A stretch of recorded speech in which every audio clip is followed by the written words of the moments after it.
What we are seeing in the industry, there is this trend to push the teller to seller.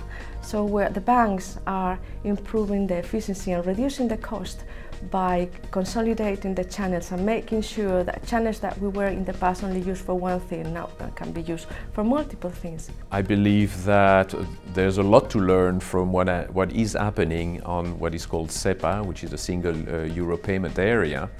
Actually, there are already initiatives to take the lessons from EMEA into a more international space. In that case, that initiative is called IPFA, which is the International Payment Framework. And it's actually using the type of standards and formats that have been created for the SEPA regulation and take that cross-border on an international base. As in the banks, payment systems have grown in silos. Actually, payment systems have also grown very nationalistic around Europe in their own payment infrastructure that are very different from the French or the German infrastructure.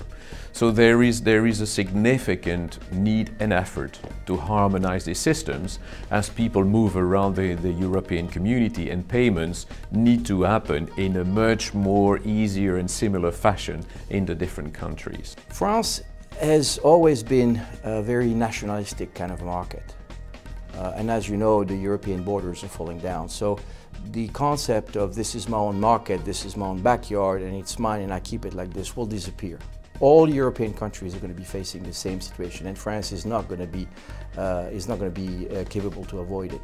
Asia is a very different market from the Western world, and it is many different markets in itself. Japan is probably the market that is closest to the US in terms of size and in terms of the way they do things, in terms of a very process-driven, logical way forward. And as we move forward, we'll see over the next 20 years that ASEAN will become an economic bloc in its own right. And I think a lot of the lessons that we're learning in Europe from SEPA and the single euro payment area will benefit ACI in terms of how we deal with the banks in the ASEAN region.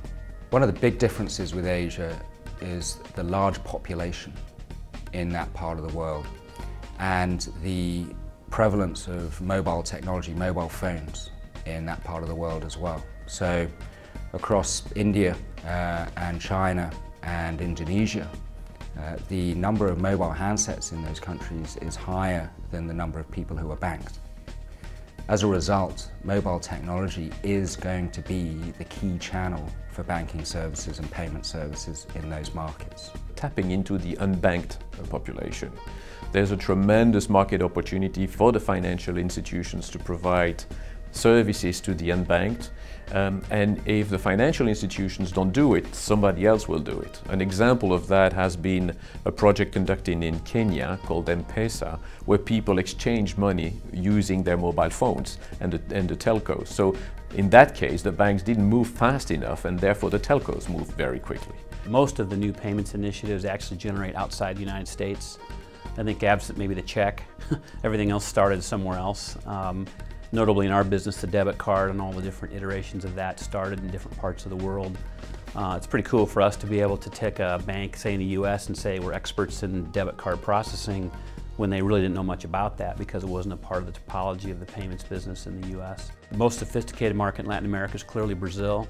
And Brazil has done some amazing things at ATMs and with card technologies, but they've done it on a very proprietary basis. A lot of the technology was built by the banks or built by in-country technology providers that may not be that big or have that many experiences. So as that market is starting to open up, it gives us the ability to take the things we've learned from other mature markets, including in places like Western Europe or in Australia, and bring those technologies to Brazil. You know, there's new initiatives certainly like mobile banking and mobile payments. I believe mobile banking is actually fairly well understood in terms of consumers accessing their money. I think mobile payments is still not very well understood in terms of how you could use a phone to make a payment in 5 or 10 different ways. And so there's a lot of work yet to be done in terms of the standards, a lot of work yet to be done in terms of the value proposition to everybody in the chain that would employ that technology.